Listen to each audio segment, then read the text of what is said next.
नमस्कार। एस्ट्रोलैब में आप सभी ज्योतिष प्रेमियों का स्वागत है।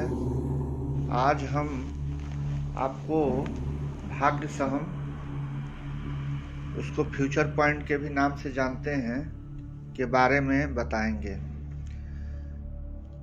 आपके कुंडली में कैसे भाग्य सहम का निर्माण होता है और इसकी सहायता से हम अपने जीवन में क्या और कैसे परिवर्तन ला सकते हैं, तथा किस कार्य को करने से या किस कार्य को प्राथमिकता देने से हमारे जीवन में उन्नति प्रगति होगी, आज इसके बारे में हम चर्चा करेंगे। तथा जो भाग्य सहम है वो भिन्न भिन्न भावों में उसके स्वामियों की स्थिति या भाग्य सहम पर विभिन्न ग्रहों की दृष्टि का क्या फल होगा, इसके बारे में हम चर्चा करेंगे। तो आइए जानते हैं कि पहले इसकी गणना कुंडली में किस प्रकार करते हैं।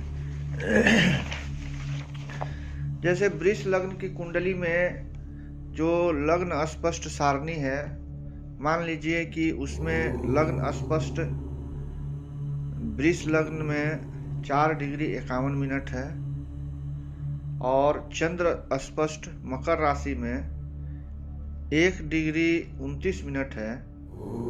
तो दोनों को जोड़ने से जो प्राप्त होगा, मान लीजिए 10 राशि 6 डिग्री 20 कला है, उसमें से हम सूर्य अस्पष्ट को घटाएंगे।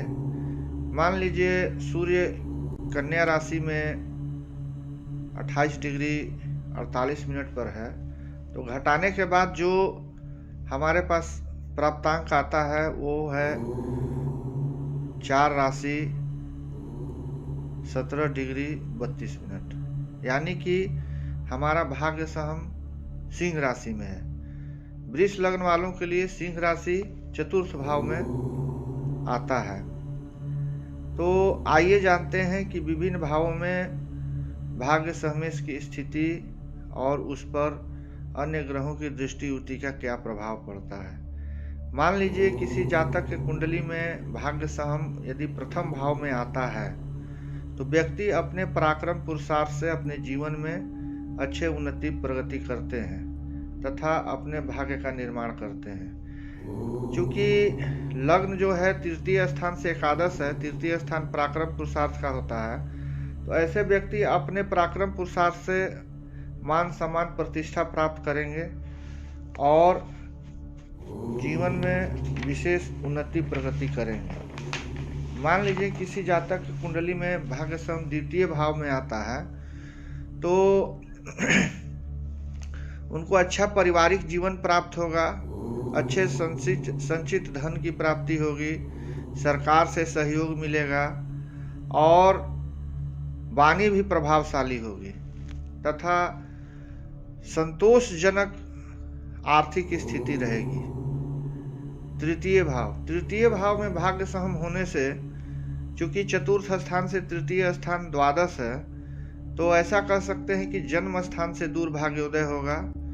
नौकरी व्यवसाय के लिए जीवन में अत्यधिक यात्राएं होंगी, फलस्वरूप उनसे लाभ होगा।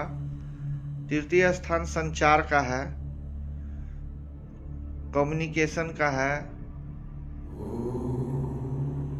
तो संचार के माध्यमों से व्यक्ति अपने व्यवसाय को ऊंचाइयों पर ले जाएगा। तृतीय स्थान लेखन का है, लियाइजनिंग का है, ऑनलाइन मार्केटिंग का है, तो इन माध्यमों से भी अच्छे धन लाभ के योग बनेंगे। ऐसे लोगों का पड़ोसियों से भी अच्छा संबंध रहता है, क्योंकि तृतीय स्थान पड़ोसियों का है।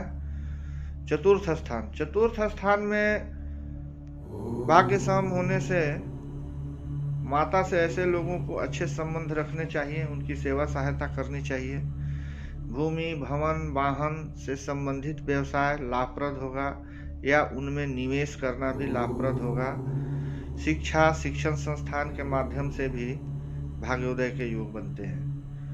पंचम स्थान संतान का है, अतः हम कह सकते हैं कि संतान जन्म के बाद ऐसे व्यक्तियों के जीवन में अच्छे उन्नति प्रगति होते हैं। पंचम स्थान मनोरंजन का है, खेल कूद का है, शेयर का है। तो ऐसे स्थिति में भाग्य की शक्ति से इन क्षेत्रों में भी अच्छे मान सम्मान प्रतिष्ठा के योग बनेंगे। षष्ठम भाव सेवा का है, सेवक का है, पालतू पशुओं का है। अतः इन माध्यमों से भी भाग्योदय तथा धन लाभ के योग बनेंगे। छोटे छोटे निवेश लाभप्रद होंगे। बैंकिंग संबंधित कार्य भी लाभप्रद होंगे। तथा ऐसे लोगों के जो सबऑर्डिनेट स्टाफ होते हैं उनको भी मान सम्मान देने से उनके जीवन में भाग्य परिवर्तन के योग बनते हैं। सप्तम भाव विवाह का है। अतः हम कह सकते हैं कि ऐसे लोगों का विवाहोपरांत भाग्योदय होंगे। साझेदारी के कार्यों में लाभ होगा। व्यापार में अच्छी उन्नति प्रगति होगी और पत्नी के सहयोग से भी वो कुछ धन लाभ के योग बना सकते हैं या उनकी पत्नी भी अर्निंग मेंबर हो सकती है। अष्टम भाव ससुराल का होता है। अतः ऐसे लोगों के ससुराल वाले जातक के जीवन में उन्नति प्रगति में विशेष सहायक होते हैं। अष्टम भाव वसीयत का है, पैतृक संपत्ति का है। तो वसीयत के द्वारा पैतृक संपत्ति की प्राप्ति भी होगी। अष्टम भाव को इंश्योरेंस संबंधी कार्यों के लिए देखते हैं तो इंश्योरेंस संबंधी कार्यों से भी धन लाभ के विशेष योग बनेंगे।